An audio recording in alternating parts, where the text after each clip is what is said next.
Social. The most significant potential social impacts and risks associated with hydropower projects are follows: physical and economic displacement of people, including or restriction of access to property assets, resources, and social networks.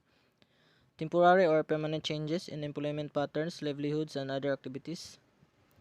Loss of or damage to cultural heritage. Matters related to occupational and public health, safety, and security. Disruption of ecosystem services, including inter alia those caused by alteration to water and sediment flows by changes in a microclimate which may affect agricultural productivity. Physical and economic displacement and loss of access. Development of a hydropower project may physically displace people or lead to loss of assets and disruption of livelihoods. This circumstance is termed economic displacement, while in some cases the impact may be relatively small or even negligible for hydropower projects with a large reservoir that permanently flood substantial areas. Significant displacement may occur. Flooding may displace people from homes, commercial or industrial properties, agricultural land, and areas used for other purposes. Additionally, periodic or permanent changes to water flows and or creation of other new bodies may disrupt access to important economic and cultural assets, resources, and social networks for affected communities over considerable areas. The creation of exclusion zones for safety or personal reason can have a similar effect. Hydropower can raise the issue of land tenure covering ownership and access rights for both water and land, which implication for current and future demands such as agriculture, drinking water supplies, fishing, and ecosystem health. Hydropower projects are often built in remote areas with stagnant economies, with few new opportunities, and with poor transportation and communication system, making income restoration more difficult. Sometimes these remote areas are inhabited by indigenous people or ethnic minorities that are culturally and economically tied to the land, and the loss of these relationships exacerbates the negative impacts of construction. Small run-of-river hydropower projects may, if they are clustered within a single river basin or region, cause displacement impacts comparable to those from individual larger projects. Restriction of access to water and other resources, particularly in developing countries, may have a disproportionate impact on women and children who are frequently households, main collectors of water and other important resources such as firewood and non-timber forest products. Nonetheless, hydropower projects are also have a potential to mitigate some of the mentioned adverse impacts by serving as sources of residential or commercial electricity for resettlement areas, as sources of employment, or as sources of revenue in earmarked for development activities in affected communities. Economic development and employment and livelihoods. The area in which a hydropower project is being developed by may be expected to experience increased economic activity during construction, including during rehabilitation and refurbishment projects. This may result from direct and indirect employment, provision of goods or services to the project, and stimulation of the wider local economy via the multiplier effect. However, once the construction phase is complete, operational hydropower projects typically require a small number of highly skilled staff, and the requirements for goods and other services are mostly highly technical. This is likely to curtail revenue flows to the local economy, and those protection causes reduce economic activity. In some cases, particularly in less developing countries, the highly skilled project for professional staff require may disadvantage women and vulnerable groups that are less likely to have an education and training opportunities to develop these skills. Loss of productive land and disruption of access to assets and resources may have an impact on economic and other activities over a considerable area upstream and downstream of a hydropower project. Cultural heritage. In a common with other infrastructures, infrastructure projects, hydropower developments have the potential to disturb both tangible and intangible cultural heritage. These terms are defined in the EIB or Environmental and Social Standard on Cultural Heritage.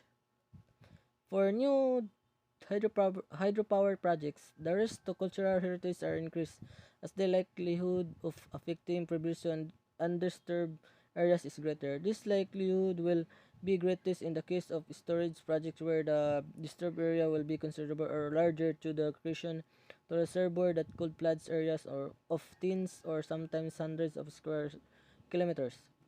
Stockholder consultation in particular with local communities, expert ground surveys, and the use of other interpretive methods as remote sensing will be valuable methods that could determine whether extensive affected areas might contain significant cultural heritage resources. Water based in a tangible cultural heritage value recognized by local communities could inter alia include sacred features or locations such as areas believed to inhabited by water spirits. Public health, safety, and security. Hydropower projects could create health, safety, and security risks for communities. Water quality and condition could either present a direct human health risk as a consequence of contamination of or other factors causing poor water or create water condition that could harbor disease vectors such as rats or mosquitoes. Poor water quality vector-borne or waterborne diseases may increase vulnerability in surrounding communities during construction and through the operational phases of project unless regular monitoring and whether appropriate vector and disease control measures are implemented. Downstream communities may be at risk from planned and unplanned water release and significant fluctuation of water level.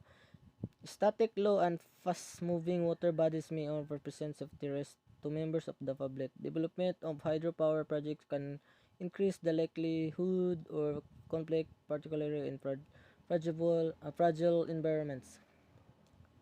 Ethics. As ongoing global reliance on fossil fuels continues to accelerate climate change, urgency and interest in transitioning to renewable energy resources is increasing.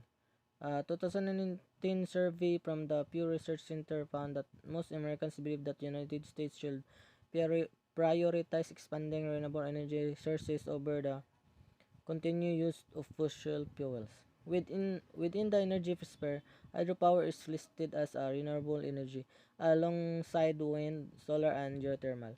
If it is often framed as a source of naturally replenishing clean energy, less harmful to humans and ecosystem than fossil fuels. However, upon closer investigation, the picture of hydropower becomes murky, particularly when impacts on the local ecosystem and communities are considered. Threats to pre-power flowing, ay, threats to free-flowing rivers.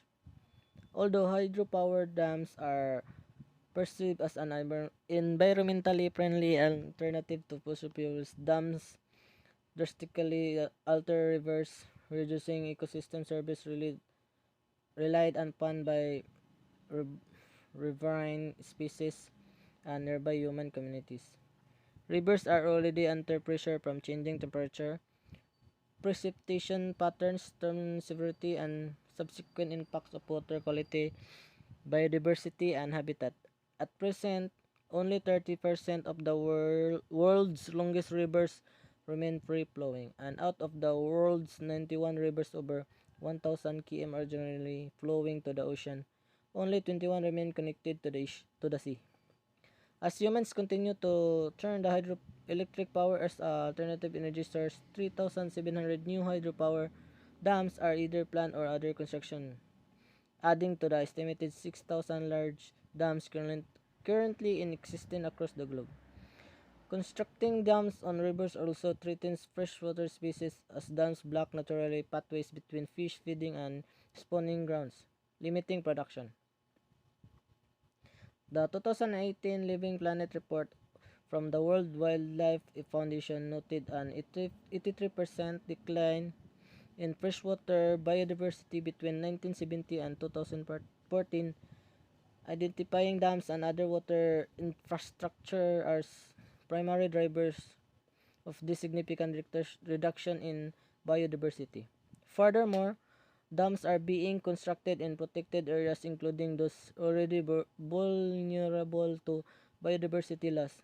Rivers, the creatures that inhabit them, and the communities that depend upon them is in the US and across the world are being sacrificed in the name of hydropower.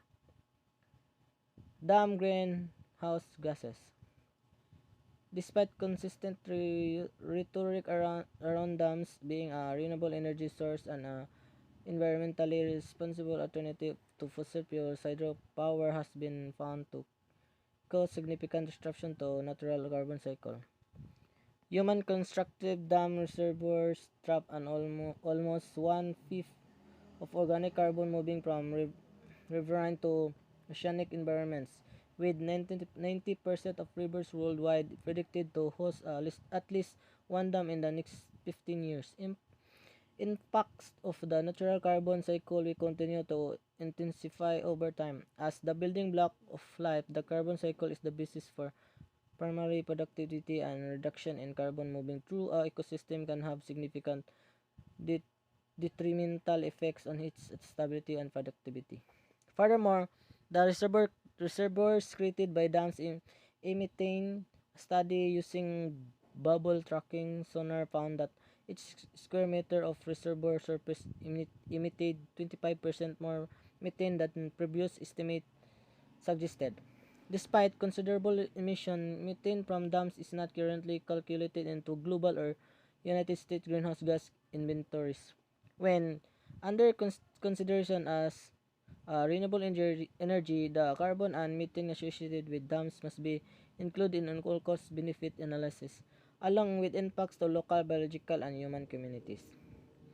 Colonialism and social justice. The construction of dams, both in modern and historical moments, has resulted in the relocation of communities, causing disruption of livelihoods, cultural and social resources, space, and property. During the second half of the 20th century, millions of indigenous people across the global south were displaced to build large-scale hydroelectric reservoirs. And not only are communities living in the basin on any new dam reservoir displaced, those living downstream who rely on riverine resources are secondarily displaced by losing income sources. In addition to indigenous population, the people displaced globally by hydroelectric projects are often the most vulnerable and those with the least wealth.